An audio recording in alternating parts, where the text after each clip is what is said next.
Welcome to the session on Arctic geopolitics on thinning ice. This is a session organized by the Arctic Circle Mission Council on the GlobalArctic, and it's exactly right place to have it here in Tokyo, Japan. I'm Professor Lassi. I'm the chair of the Mission Council on GlobalArctic. It's my great pleasure to introduce my colleagues, members of the Mission Council, Christensen from Stockholm University, Atsushi Sunami, our host here, Sasakawa Peace Foundation, Jian from Shanghai Institute of International Studies. And they will have their short presentations in this very order. But first, briefly say what is the Mission Council on GlobalArctic. It's to place the Arctic on the global changes and explore the worldwide implications of the globalized Arctic. And like we have discussed during these 3 days here, there are many of those. And then it's to interpret the globalized Arctic as a new geopolitical context and a new method to study issues, where you have both Arctic studies and globalism, or studies on globalism. And further, the aim is to create new knowledge on the fact that the Arctic is globalized, and to create new strategic research capability to have the discussions on both Arctic issues and global issues. And finally, to have an enhanced resilience of the Arctic, and to be a network of experts, and in a way to also to promote this kind of expertise. So very briefly this, and then we all would like to give some, we hope, fresh perspectives on the situation where we are today in the global crisis, and in that of global geopolitics, which is put into a new situation because of great power rivalry. And we try to find out that what might be the new layers of governance and new ways to govern the Arctic region in this very situation, where you have not only multi-level layers of governance, but also multi-stakeholder perspectives.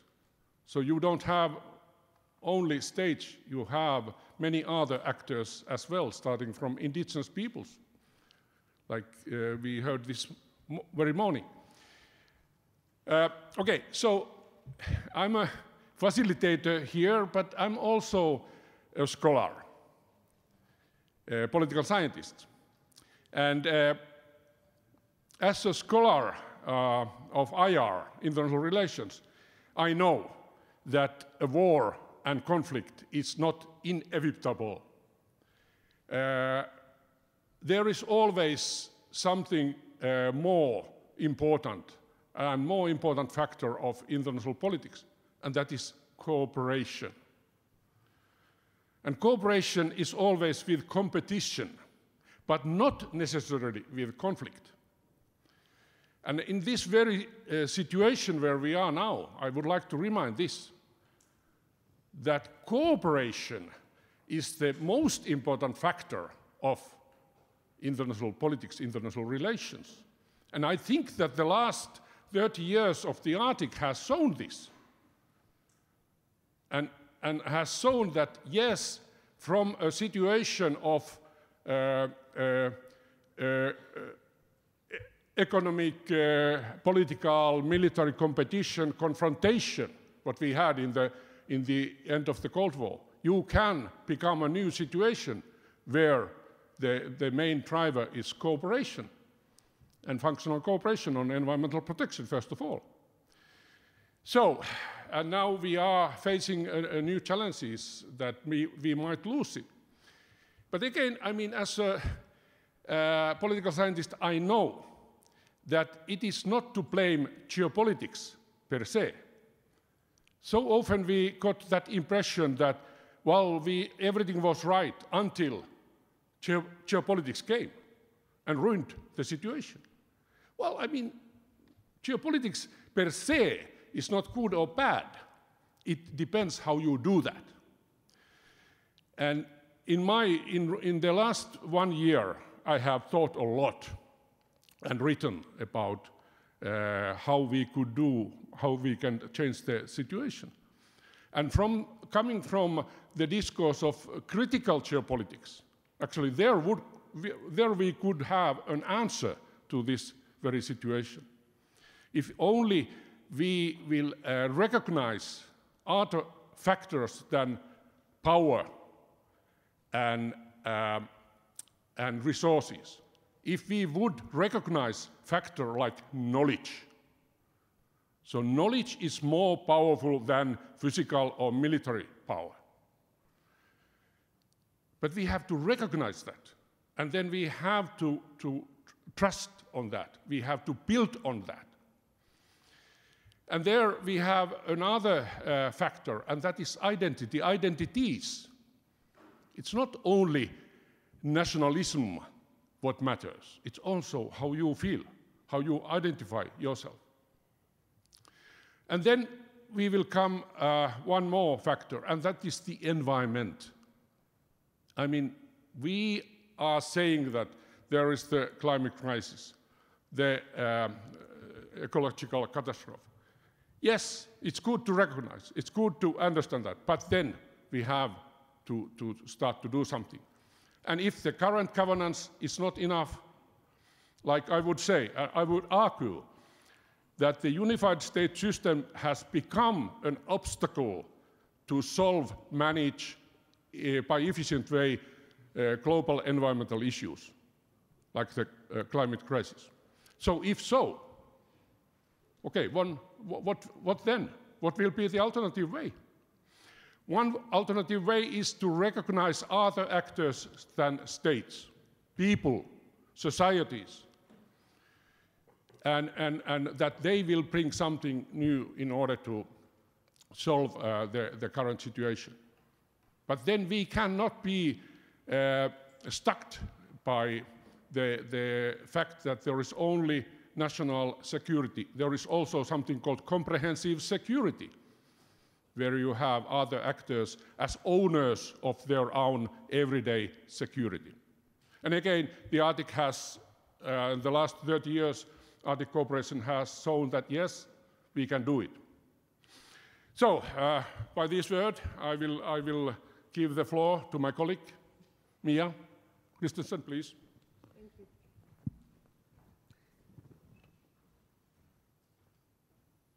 Thank you, Lassi. It sums up in many ways what we would like to talk about today, but I think I would like to sum it up and boil it down to a number of points, because we don't have so much time and we have quite a few great speakers here tonight. One would be critical geopolitics. That is what I've been pursuing for almost 20 years in terms of my paradigmatic conviction in terms of how we need to think about the Arctic. And it has to do with the fact that we need to be interdisciplinary. I know it is saying the obvious, but it's not so easy, is it? It's having been worked at interdisciplinary teams for almost 20 years, it's not so easy. We would like to think, and we would like to produce interdisciplinary research, but it's not so easy.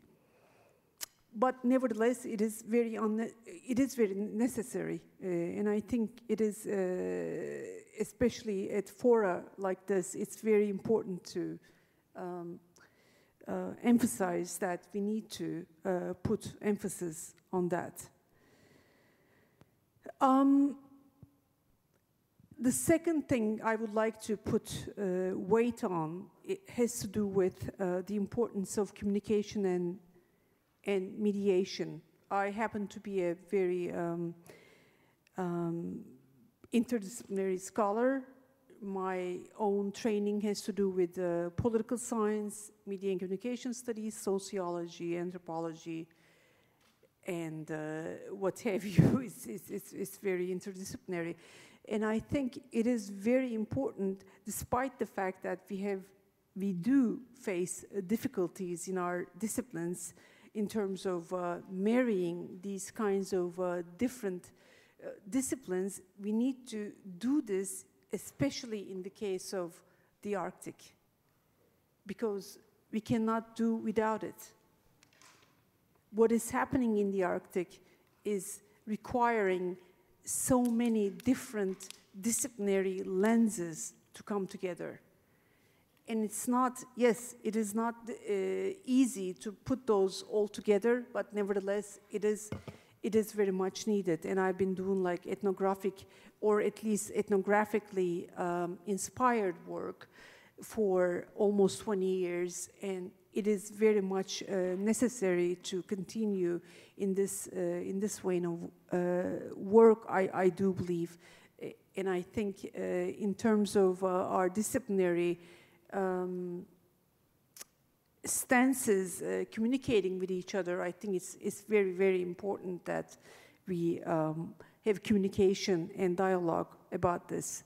And the third one I would like to mention is the fact that, and I think I do believe it's very important because when I started to do research about the Arctic, this was about 20 years ago, local networks and information networks and that is material networks were very limited, but now they are very much being developed. And one thing that has to do with that is the fact that, of course, businesses are flourishing in the Arctic, and they demand communication networks. So that's one thing. But I do would like to say that, regardless of that, I think it is very important that people in the Arctic, in the local communities, have the means to communicate what they have and what they do need to communicate through the communication networks. That is one thing that is very important. Unfortunately, as I said, it is developing as an offshoot of what is happening in the Arctic. The Arctic is developing as a business sort of enterprise, but I think it is very important that it also develops in terms of the needs of the community. Because that's one thing that is, I would say, important to me as a scholar. I'm from Stockholm University, from the Media and Communications Department. I'm a professor there. I have been organizing this environmental communication festival for some years now, for 4 or 5 years.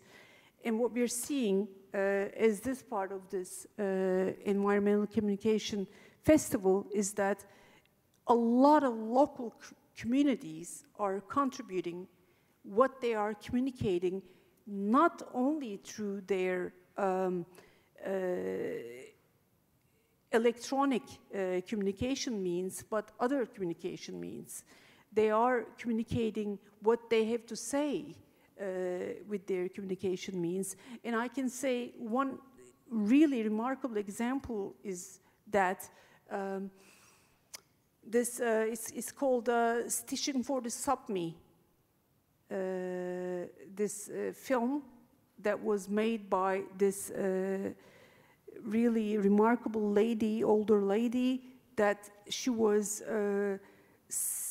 stitching and telling the history of the Sapmi in northern Sweden. And it was really remarkable, and she showed her film, and we had the film director. So I would like to also add that when I'm talking about media, I'm not only talking about electronic media or news or anything like that. Everything is media, and what she's doing is absolutely media, this stitching and trying to communicate what happened to their history and to their community in the Sapmi. So I would like to, I'm guessing I'm very much beyond my time, but I would like to end it there. Thank you. Thank you, Mia. And then Atsushi. Thank you, Lassi. I think I just wanted to echo Lassi, or Mia has already mentioned that how we can find a way to transcend kind of a governance structure or others that go beyond what we see in the geopolitics in the Arctic region. And as an academic career in my life, most of my life, adult time, as a student of political science, I have been struggling in a way to, because of how Lassi started that as a political scientist. We start with the geopolitics, we end with the geopolitics. Either you belong to a realist camp or a liberalist camp, or you're more hopeful or more pessimistic. You know, we have sorts of varieties of political scientists always talking about the world situation we see today. But in the days of classic geopolitics, like the Mackinder or the Alfred Mahan, I think they haven't seen the Arctic as their, because it was closed, because before melting of the Arctic ice shields and so on and so forth. So, but now we see the Arctic as a place of a lot of geopolitical discussions, and we accept that as a reality. But in my career as an academic, I was looking for something that works beyond just state competitions and rivalries, and how to manage the system. And one way I discovered was something called epistemic community, which you mentioned about the role of knowledge in the politics. And within that theory of epistemic community in the international relations, I focused on the scientific community as a way to transcend our behaviors and behaviors of states, always resulting into competition and finding a way to cooperate each other. And the role of science then become very important for me anyway, as a political science to study about, and how the science community transcends international boundaries or ethnic boundaries, or even sometimes groups of civil societies. And there I decided to work on something called the science diplomacy as a kind of a way of looking at how to relate the power of science with international politics. And yesterday, there was a session on my old friend Paul had this science diplomacy session, and we have discussed how Arctic is a region that we don't really need to talk about too much about science diplomacy because it's the way that it was free from geopolitics, and the way that this is the area where all the scientific communities of the world can go and work together. And now the situation has changed, and now we have been even yesterday talking about how to continue the scientists' work on the Arctic that are very necessary needed for us to advance as to save this world, and how diplomacy can now save the science and pay back the time for the diplomacy for the work of science, and that I have don't have a good answer to that. I think as a political scientist, I think we realize this thing about the impact of geopolitics is very real, and it's very hard for states to come back with very, unless you have a very catastrophic, punctuated shift of something, that you don't really find the states collaborating so easily. But I think, as Miyase was saying, that we should be looking at other layers of actors, including civil society, or like the Arctic Circle, where we have this is not a state-driven international forum. It's both private, both states, and even beyond. And a lot of civil society people, as Mr. Grimson mentioned, that it is open and democratic. And if we keep that, there will be another layer that may save this Arctic from the geopolitical competition that may stop us even advancing any of the activities that we started in collaborating in the Arctic. And there maybe we have find another area of science diplomacy at work. Of course, we talk about the science for diplomacy or diplomacy for science, or even the scientists informing the policymakers, as we call it, science in diplomacy. All these layers of activities can be found, not just within the framework of a state competition, but also within the framework of other kind of platform, like here, which is Arctic Circle that we have seen last 3 days. And I think, can we devise, as our mission council as well, right, a kind of a platform and a framework to save the Arctic dialogue, Arctic science, at least, in a way that Arctic Council is now having difficulty in putting forward, in supporting this framework. So I think our challenge is to really find layers of cooperation beyond national states, nation states, but also either it's more regional, international organization, or even the private sector, civil society driven kind of platform. And all these things has to work together. And I hope that today's the last day of the Arctic Circle Japan Forum, that we end with a hope rather than very faced severe reality. So thank you. I will stop here for the initial comments. Geopolitics is not a new concept. It goes along with the history of mankind's civilization. In normal time, it helps us to understand who we are, where we're from, and what's our interest, and how our children and grandchildren, how we can help them to have a better life. That's in normal time, not normal time. But geopolitics is only a part of the international politics or global politics, but it's not all. On our last 2 days in our forum, we can feel that the conflict of value, when we talk about if Arctic Council or other Arctic governance mechanisms allowed Russia to join or not, the conflict came from the huge difference between geopolitical thinking on global order and the thinking of the challenges on the planetary scale. in a forum like Arctic Circle, in a forum like COP27 about climate change, such conflicts are very obvious. Today, geopolitics consequences put our Arctic governance, our international science cooperation in Arctic, on thin ice, just the title given, make us in an awkward and dangerous situation.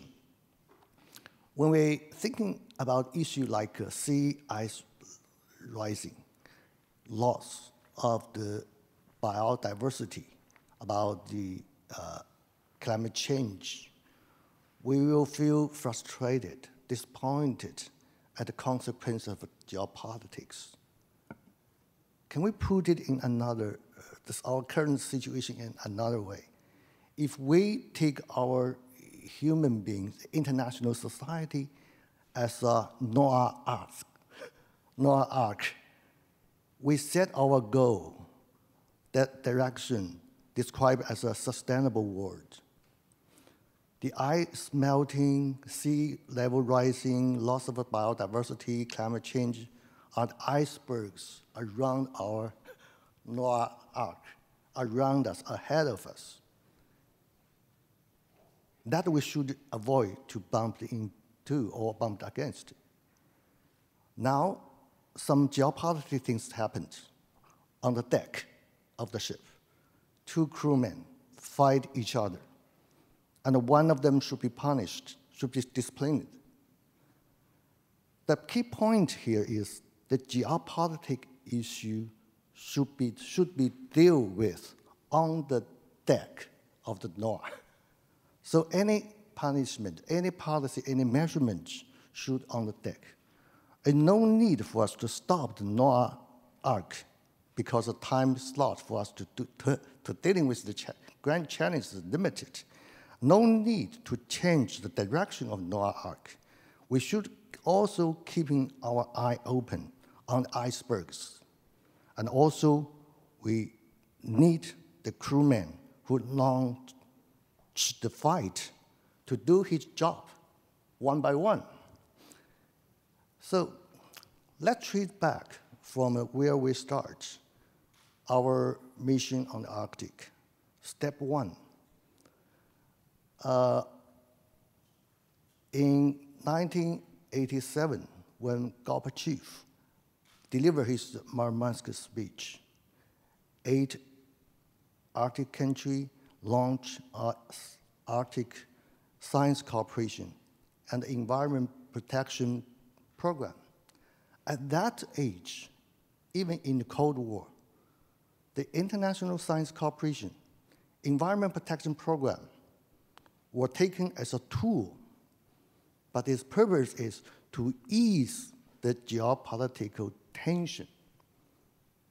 The step two, after ending of Cold War, many Arctic governance mechanisms were established, such as the IASC, such as the Arctic Council, such as the Arctic Circle.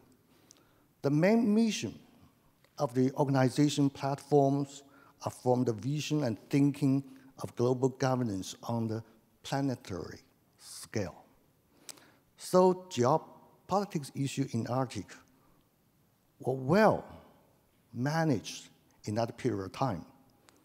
The emotional, historically complicated geopolitics were not allowed to impede the whole process of the Arctic governance. So that's why in that period of time, that's the 3 decades, the Arctic governance can achieve a lot. So now, the step 3. After Russian-Ukraine war broke out, some economic sanctions imposed on Russia.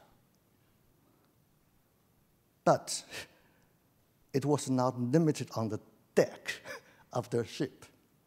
This time, the International Science Cooperation in Arctic, the Environmental Protection Program with Russia, once again, is taken as a tool. But the difference is that in late 1980s and early 1990s, this was taken as a tool to ease the geopolitical tension. But this time, it was to enhance geopolitical conflict. The science cooperation, the environment protection program, by stopping international science cooperation, is ceasing the cooperation with the Arctic Council.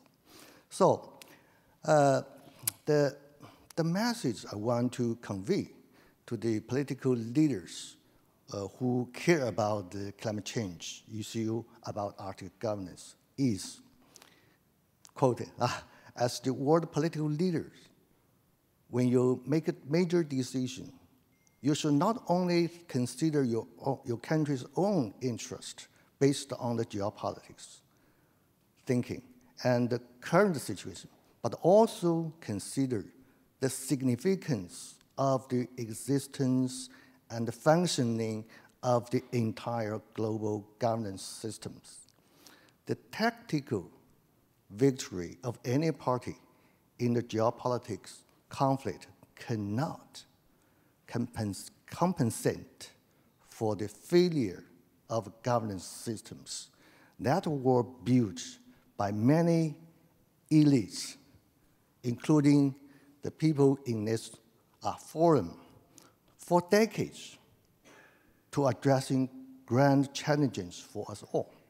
The world cannot afford to the loss of international governance mechanism and missing the time slot to implement the goal-based governance. Thank you very much.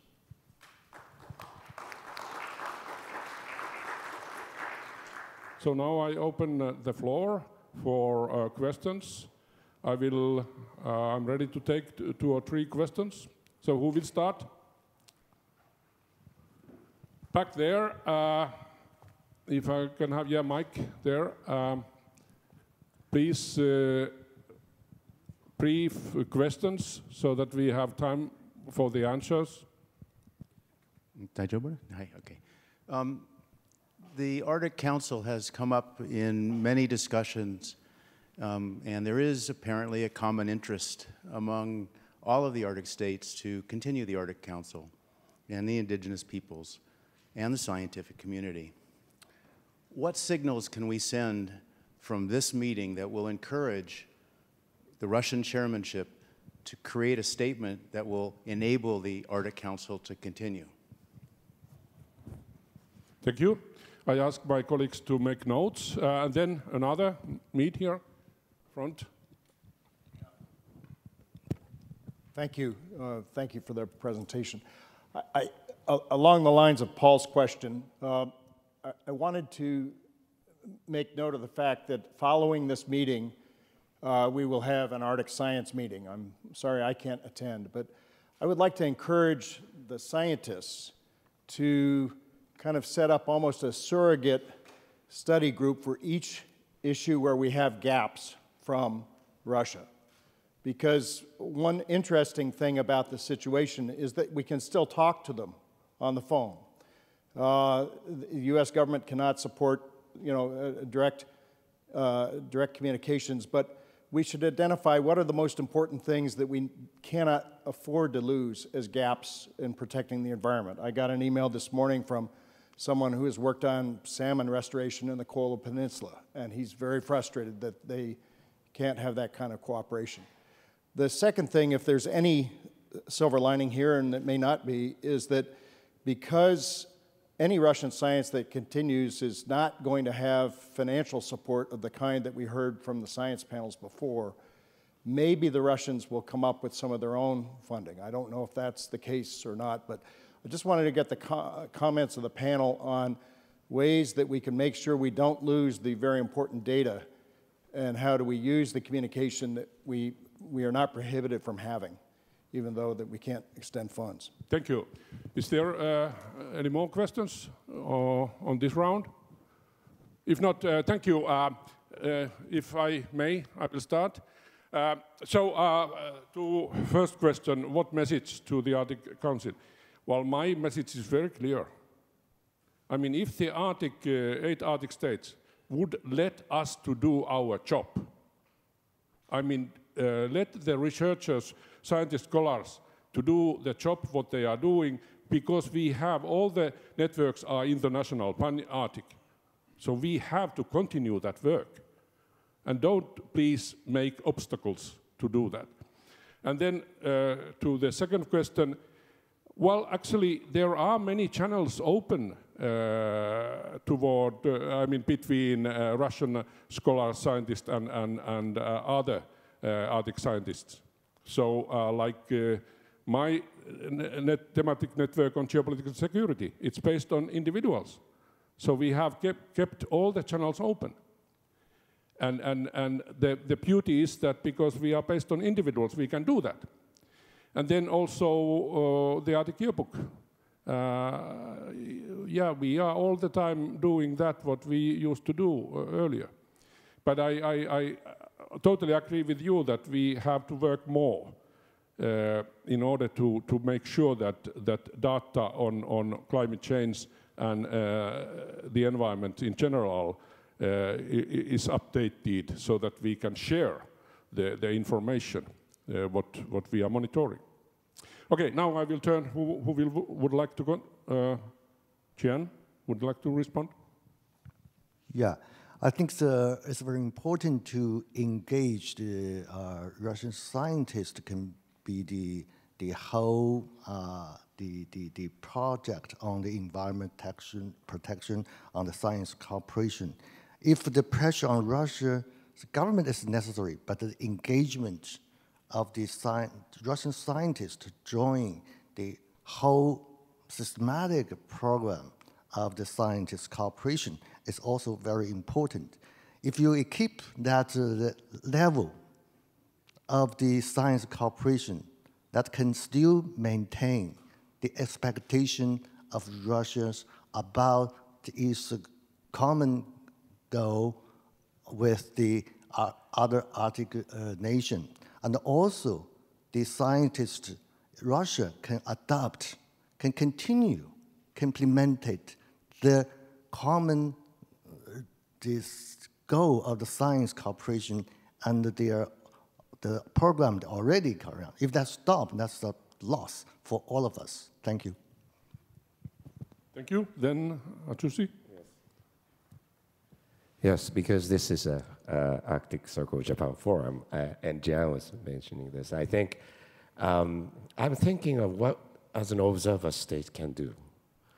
I mean, if this is the thing about geopolitics within the Arctic, the observer states, China, Japan, Korea, France, India, Singapore, Asian, sort of actors in it. I mean, even just not only Asians, but other observer states, being not directly involved in the Arctic Council in a geopolitical field, I mean, platform. But I mean, can we come up with as a kind of a global voice outside of the Arctic states to say, this is important? I mean, this is important for all of us. I mean, is that make sense? I don't know. I mean, there are a lot of, I mean, it couldn't be a state actors ourselves, but we can leverage our scientific community from non-observer states. I don't know. Maybe that could be something in the coming days here in Tokyo. The scientists are gathering all over the world, I guess, on the Arctic things, and maybe we can have that sort of way of, I don't know whether that's going to be the answer, but maybe, you know, can think about something, I guess. Thank you. Yeah, thank you. Mia.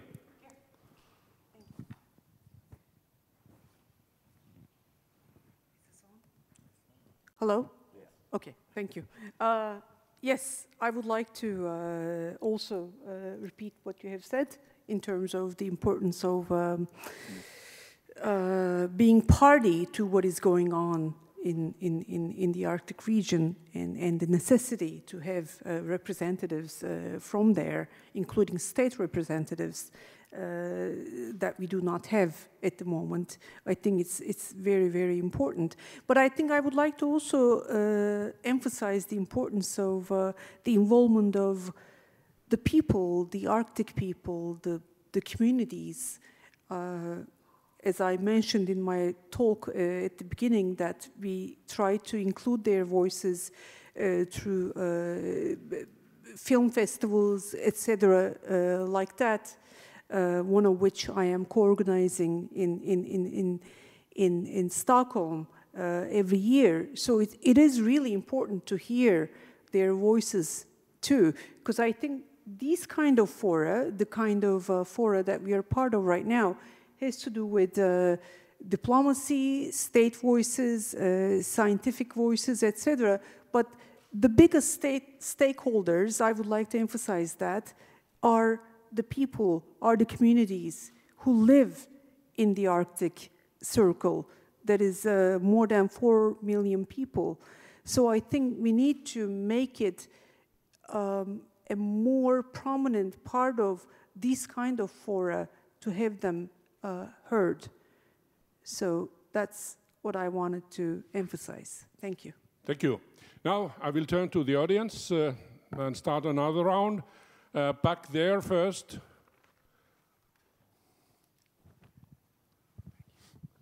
Thank you. Zia Madani, Kobe University Polar Cooperation Research Center, PCRC. History and experience attained over the years suggests that in complex and challenging environments, such as space, the Arctic, and the Antarctic, collective objectives are likely better achieved when inclusive engagement is undertaken among the participants as well as the stakeholders, not only at the level of co-production of knowledge, but also at co-creation, at the level of co-creation of solutions based on that knowledge for the problems that exist in those environments. How do you see, with that in mind, how do you see the future of the cooperation among the states as well as the observers within the Arctic Council? Thank you. Thank you. And then here in the middle. Hi, Leif Lundsmann from Denmark. I'm a journalist.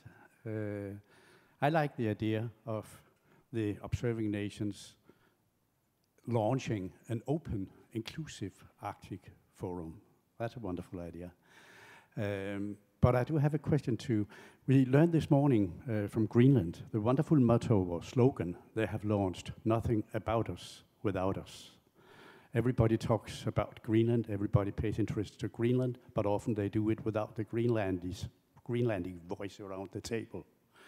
Now we are all talking about Russia, talking about them without them.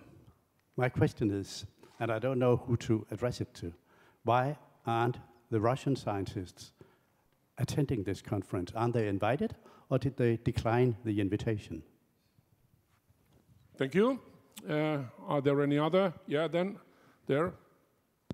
Please, just present. Thank you, Lassi. My name is Hans van der Loo from the Blue Cooling Initiative. I just wonder how much longer the Arctic Council or the Arctic Circle will need to redefine itself. Because if you look at the interest holders of the Arctic, it's not only the Arctic countries. Could there not be an argument? I mean, Sunami-san was talking about observer status. Is not really the interest all the low-lying coastal areas in the world? Because the Arctic should stay in the Arctic. If it does not stay there, the Arctic visits all the low-lying coastal areas in the world. Should they not actually be included in the definition of implication? Thank you. Then I will turn to the panel. So we will start. Jian? I would like to answer the question. about the Antarctic, outer space, some new so-called new human beings, new frontier. I think that's it's very important for us to know about some new space for a human being. The Antarctic in the early, in 1959, it was, even during the Cold War, it was being settled, have an agreement on the Arctic. That's a piece of land can be left to make our mankind to think about it without so-called sovereign states way to run a land. We have another way to governance, to make a good governance in that area. And outer space and the deep sea, that's diverse. So I think with peaceful use of outer space, encourage scientific research, and the environment protect, the responsibility on environment protection, and the resources belong to the human being in that global common. But Arctic, in the central part, we call it a global common, but the area the most around the Arctic, there's a people living there. There's that we should take all the fact into it. I think we have already found a good way to treat this area. Thank you. Thank you. Then maybe Atsushi, you will respond to that question about the Russians. That's a tough question, actually. Well, it's not really a tough question. The International Arctic Science meeting taking place here in Japan, and they are Russian scientists that I think participating, and they are also coming and joining our forum as well. So I think we are not, I think Russians didn't even, it's not, my understanding is that they have not really said anything about not sending any scientists. If they are willing to come, I think they have come. So I think there is no problem with the sort of formal or informal interactions as a scientist, as an experts here coming and joining the meeting. So I think that's the thing I know. But anyway, the other thing about the something we can do as an observer states, also something that is at the state level, it has to be a formal discussions, dialogue, but on the civil society level or the science community level, I think that we can do something together and to make the statement that about how to save the Arctic Council and the structure as an open and open dialogue for all the stakeholders of the world. And of course, in this thing, we can, as a civil, private, civil society level, we can always talk to the Russians about that. So, yeah. Okay, thank you. So we are rather soon. We have to close this session, but I would like. It's only fair to respond to the question. So first question about the future of Arctic states. So I don't want to speak behalf of the 8 Arctic states, but I know that for sure that there will be cooperation between the Arctic states and Arctic indigenous peoples and other actors there, and also those other non-Arctic states who are concerned on a state of Arctic ecosystem climate. It's if you have a political will, you will find ways to cooperate. So I believe in this, and we have seen this also in the last few decades in Arctic cooperation. Then the last question about coastal lines of other countries. Yes, that's very true, that the heritage world, the Arctic is part of the World Heritage. And there is UNCLOS, the United Nations Convention on the Law of the Sea. And the Arctic Ocean is becoming more and more important part of that because the that is a new ocean without, thinning ice. So absolutely, and this is all, exactly all about what this our mission council is doing, to trying to have a new content for that understanding that the global Arctic is a new geopolitical context. There are not so many methods exactly to explore what are the worldwide implications. We are so often mentioned about global impacts in the Arctic, but what about the way back? What are the worldwide implications? We should study much more that. It's not only the rising sea level, it's many, many other issues. There are also immaterial values, immaterial issues. We can learn from the Arctic indigenous peoples. So thank you very much, and we will close here. Thank you.